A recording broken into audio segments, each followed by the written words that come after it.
अस्सलाम वालेकुम एवरीवन, बिस्मिल्लाहिर्रहमानिर्रहीम। आज मैं आपके साथ शेयर करने वाली हूँ सर्दियों की सौगात खास गाजर और सेब का मुरब्बा, जो कि बहुत ज़्यादा सर्दियों में बनाया जाता है और इसको महफूज करने का तरीका भी मैं शेयर करूँगी। यहाँ पर मैंने 1 किलो गाजर ले ली है और उसको छील के मैंने इस तरीके से जो है कट कर लिए। बहुत ज़्यादा मोटे टुकड़े नहीं किए, थोड़े पतले ही रखे हैं ताकि आराम से गल जाएँ। इनको पानी के अंदर डाल दिए। इसके बाद मैंने सेब लिए हैं, सेब भी 1 किलो सेब है, 1 किलो ही गाजर है। सेब को मैंने हरे वाले सेब लिए हैं क्योंकि हरे वाले सेब यूज़ होते हैं मुरब्बे के लिए। इनको फिर आपने जो है छील के मैं डायरेक्ट पानी में डाल रही हूँ क्योंकि बाहर रखूँगी ना छिल छिल के तो काले हो जाएंगे, तो आप डायरेक्ट पानी के अंदर डाल देते हैं छील छील के। मैंने इनको ना हाफ़ कट करके बीज निकाल लिए हैं क्योंकि जो हाफ़ वाले होता है ना, ये वाले ज़्यादा सही रहता है मुरब्बे के लिए। कुछ लोग पूरे साबुत साबुत सेब का भी बनाते हैं, लेकिन जो हाफ़ अगर कर लिया जाए तो ज़्यादा सही रहता है। अच्छा, यहाँ पर क्या करना है कि इनको पानी, सादे पानी के अंदर मैंने आधा बॉईल किया, तकरीबन 5 से 6 मिनट बॉईल करना है कि वो आधा गल जाए, सेब और गाजरें आधी आधी गल जाए। ठीक है, उसके बाद आपने क्या करना है, 5 से 6 मिनट बाद दोनों चीज़ों को आप पानी के अंदर से निकाल देंगे। लेकिन आपने इस पानी को ज़ाया नहीं करना है क्योंकि सारी ग़िज़ाई, सारे न्यूट्रिएंट्स गाजर और सेब किसी पानी के अंदर मौजूद हैं। अब इस पानी को आपने बनाना है शीरा, तो इसके अंदर हम ऐड करेंगे चीनी। चीनी मैंने यहाँ पर जो है वो 1.5 किलो ली है। अच्छा, जो सिंपल हिसाब है वो 1 किलो, अगर आप गाजर का मुरब्बा बनाएं तो आप 1 किलो चीनी ऐड करेंगे। तो लेकिन मैंने यहाँ पर 2 किलो लिए नहीं, सेब और गाजर 2 किलो, तो मैंने तकरीबन 1.5 किलो इसके अंदर शीरा जो है ना चीनी ले ली है शीरे के लिए।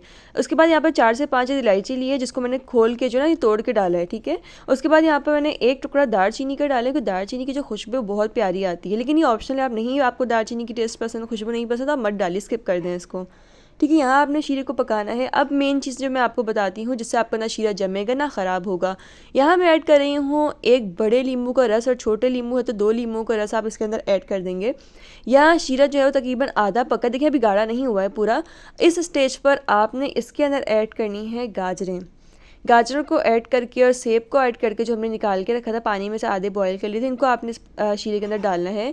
शीरे में भी डाल के आपने इसको अभी पूरा नहीं पकाना, इसको आपने फिर से आधा पकाना है। ठीक है, ये कुछ ट्रिक्स हैं जिसकी वजह से आपका जो मुरब्बा है वो बहुत ज़बरदस्त बनेगा और लंबे टाइम के लिए जो है वो सेफ़ भी रहेगा। ठीक है, आधा शीरे में पकाने के बाद फिर मैंने इनको निकाल लिया। अब इस स्टेज पर आपने शीरे को गाढ़ा करना है, 1 से 2 तार आपके शीरे में आनी चाहिए। ठीक है, पतला शीरा होगा तो उससे क्या होता है कि जो मुरब्बा होता है उसमें फंगस लग जाता है, वो ख़राब हो जाता है। ठीक है, अब आप देखें शीरा मेरा हो गया अच्छा खासा गाढ़ा, तकरीबन 1 से 2 तारें जो है वो आ रही हैं।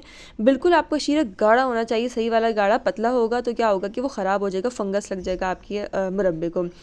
अब ये जो आपका शीरा अच्छे से पक चुका है, इसके अंदर आपने सेब और गाजरों को डाल के तकरीबन 5 मिनट जो है आपने पका लेना है, क्योंकि पहले तो अच्छे से गल चुकी है, बस आपने शीरे में फ़ाइनल इसको पकाना है। वो सेब और गाजर का मुरब्बा रेडी हो चुका है। अब आपने क्या करना है, air tight jar, air tight डब्बे के अंदर इनको निकाल लेना है। ठीक है, मैं पहले जो है ना मुरब्बे को निकाल लें, उसके बाद फिर जो पूरा शीरा जो है वो इसके अंदर डाल देंगे। अच्छा, अब एक और चीज़ का ध्यान रखना है कि आपका शीरा की क्वांटिटी इतनी हो कि जिसमें आपकी दोनों चीज़ें जो है वो अच्छे से डूब, यानी आपका मुरब्बा जो शीरे के अंदर अच्छे से डिप होना चाहिए, क्योंकि जो अगर वो बाहर होगा, ऊपर की तरफ उठा होगा तो वो ख़राब हो जाता है। ठीक है, शीरे के अंदर पूरी चीज़ों को अच्छे से डूबा होना चाहिए। इसको मैं गार्निश करी हूँ थोड़े से बादाम से, क्योंकि बादाम भी आते हुए मुँह के अंदर बहुत अच्छे लगते हैं मुरब्बे के साथ। इस मुरब्बे को आप 1 साल तक स्टोर करके रख सकते हैं, लेकिन ध्यान दें कि शीरे में अच्छे से डिप होना चाहिए। तो यहाँ हमारा बहुत ही मज़ेदार सा मुरब्बा रेडी है। आई होप मेरी वीडियो पसंद ही होगी। Thanks for watching. अल्लाह हाफिज़।